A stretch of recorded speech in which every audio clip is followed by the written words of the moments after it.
Alright guys, it's Bethany from Beth and Books and welcome back to this book nook. It's also Bethany with this like really annoying fringe at the moment. I'm getting a haircut soon. Ugh. Anyway, welcome to the mid-year Freakout tag. I'm really excited to be getting around to doing this. It's the 30th of June, which, is that even the last day of June? We're going to pretend it's the middle of the year, so this is going to be as accurate as possible. I'm going to whiz through the questions. I'm feeling a little bit hyperactive, so expect high energy. And I won't waste your time, I'll just get on with it. Alrighty, my apologies for my laptop here. It's got all my statistics, thoughts, etc., my little plan for this, so let's just jump right into it. First of all, the best book I've read in 2021. I think the award has to go to Aristotle and Dante Discovered the Universe. My gosh, that book hit me right in the feels, and I remember everything that happened. And I mean, that in itself is a rarity, to be honest. I often forget. Does anyone else like finish a book and they were so absorbed in it and they're like, yeah, 5 stars, shut the book, go to write a review and probably forget everything that's happened? That's me so often. But with Ari and Dante, I have just really managed to retain, love, dwell in a positive way on that book. It was just so touching. One of the best male-male romances I've ever read. To be fair, I haven't read heaps, but it's still one of the best romances I've ever read. The best sequel I've read in 2021 has to be book 0.5 in the Witcher series, The Sword of Destiny. If you're unfamiliar with how that series works, you've got 2 prequels that are written like an anthology. They happen before the main events of The Witcher. If you've watched a Netflix show, the 2 prequels are what the show season 1 is based off, and I thought the book was so good. Interestingly, I'll just slide in a thing here. I did read the first book of the main hunk of the series, and I didn't like it as much. But what I'm calling book 2, the second prequel, oh, I loved it. Just, it's so fast paced and fun and angsty, and the characters are so great to read about. It's a ride.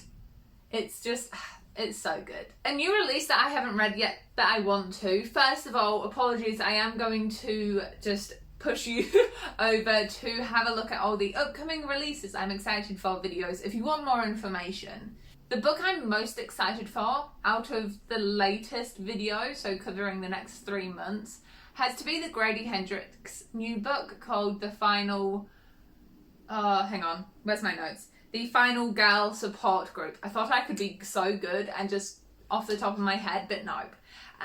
This book I'm so excited for because it takes the survivors of horrible events and it's their story after the fact. So they've gone through something horrific. They are the victim, the only survivor of like a mass murderer or a terrorist attack. I don't know if those are actually the characters' histories, but you get the idea. And it's about them and then what happens afterwards, and the group then gets wrapped up in some sort of murder mystery. It just sounds really exciting. I did read the same authors, the Southern Book Club's Guide to Slaying Vampires. Oof, I got that one off of memory, and I think I gave that one a solid 3 stars. I liked the reading style, but the story itself was a bit weird for me. Not in a good weird, like this doesn't quite make sense weird. So I'm giving him another go, and I'm very intrigued. The biggest disappointment I actually still have here, I need to return to the library, is Girl, Serpent, Thorn. Now this book I originally picked up because I was planning on doing a choosing my TBR based off of cute book covers, and I'd seen this around and it's so pretty. I'll just insert a bigger picture so you can see it in more detail. By Christ, this book has put me in a reading slump. It's been 8 days. 8 days since I've significantly read anything. That might not sound like a lot, but for me, it is. Reading is what I do to wind down, and that book ruined me to the point of not wanting to read. It is so boring. I'm really sorry if you love this book. I'm just going to interrupt myself. If you love this book, I'm so happy for you. But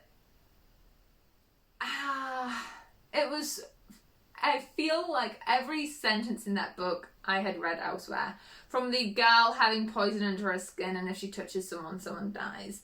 From, oh no, the one boy who noticed me is going to become my love interest. From the, I'm forbidden to see people so I run up through the tunnels in a castle. Been there, done that. I'm looking for a book to get out of my slump. So if you guys have any recommendations, please let me know in the comments below. Much appreciated. So yeah, biggest surprise, Catching the Current, which I got from a mystery box and was recommended to be read for a reading vlog, and I read it.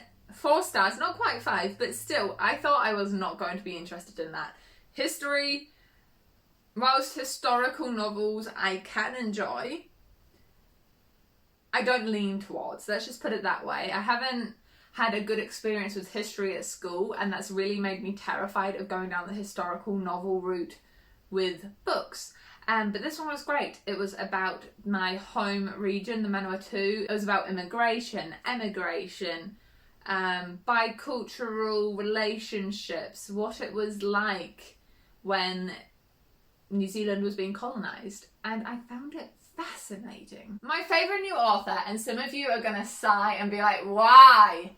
It's Jennifer L. Armentrout. She wrote From Blood and Ash and the other book. And let me tell you, these books are prime examples of what I was talking about earlier when I love a book, shut the covers, and cannot remember anything about them. But by golly, I read both of her books under 48 or 36 hours, within like 2 or 3 days. I read both of her like 700-page novels. I feel like the reviews I've seen, you either love it or you hate it. But I'm going to find every book she's written. In fact, maybe that's what I should do to get out of my reading slump. Find one of her novels and pick it up. I was talking about tropes annoying me, but you know what? Sometimes they're done well, and I'm here for it. Now, 8 and 9 questions of the tag merged together for me. My answer's the same. My newest fictional crush and my newest favourite character. I never really crush on characters. Let me just put that out there. I am never romantically desire a character. Sure, I can think, oh, they sound attractive, but I never crush on them. But if I did, and my new favourite character it's Nesta Acheron. She is from A Court of Silver Flames. Now, again, another story, which you're probably like, girl, what a basic book. But it's good, it's famous, it's hyped for a reason. I know lots of people were frustrated with Nesta, especially the younger audience I've seen on Bookstagram were frustrated with Nesta as a character because essentially she is the sister of the main character in the main trilogy, and Nesta pisses off the main character, and lots of people were mad at her for that. But for me, I loved it. I was like, yes, I want that inter-family angst. I want a real character who is forced into a magical world and a magical system, and she isn't happy with it. I love it. I love how she's an alcoholic. Not because alcoholism is great, but I think it shows a realistic potential story for a character in a place they don't want to be in. I like that her romance was very fraught at the beginning, and I like how Mars was like, okay, people like the trilogy because of the smut, let's put the smut in this one. It's one of those books that I will reach for when I am just bored with my current reading and I just want to go back to a favourite. I've only read it once, but I'm happy to say that and put that out on the internet already. A book that made me cry, I've only cried in a few books and I haven't cried in any this year, but the closest one would actually be Stephen King's The Green Mile. I was just feeling so connected to the characters in that book, and when I'll just say, The Green Mile is about death row, so there's executions. When the execution happens, I knew it was going to happen. You know it was going to happen. But I was still upset. And then right at the very end, the mouse. I didn't cry, but It was an emotional moment. And then on the flip side of that, a book that made me happy, The Kiss Quotient.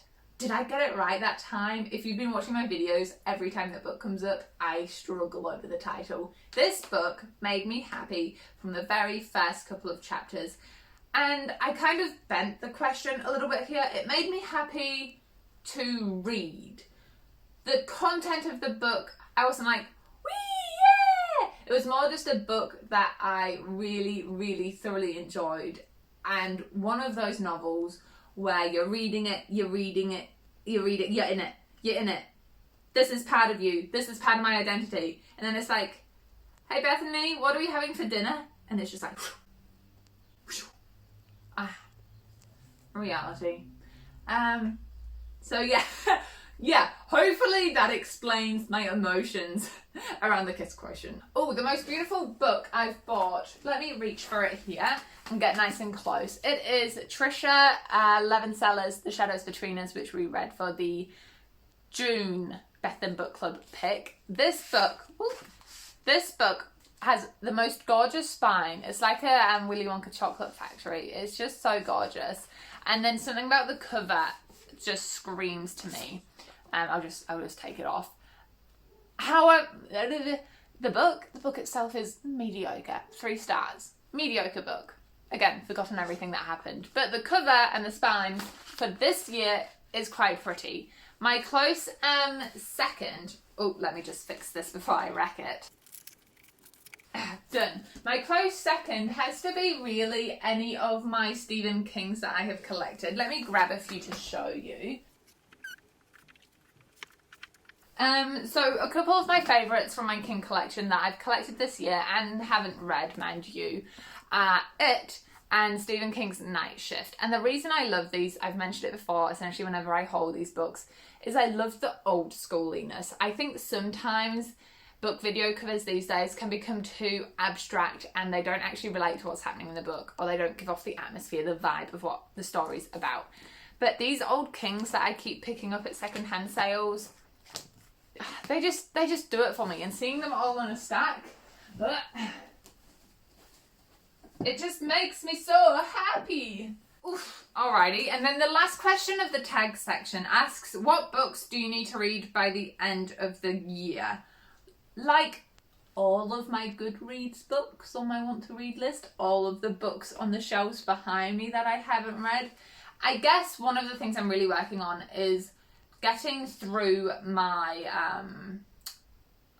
series. Why did that take me so long? Getting through my series. I have a massive spreadsheet. I'll put it in here.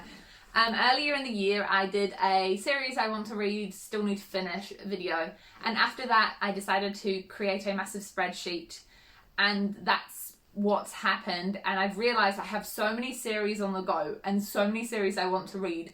I need to get it down to like 10 series on the go. There we go. Official new goal.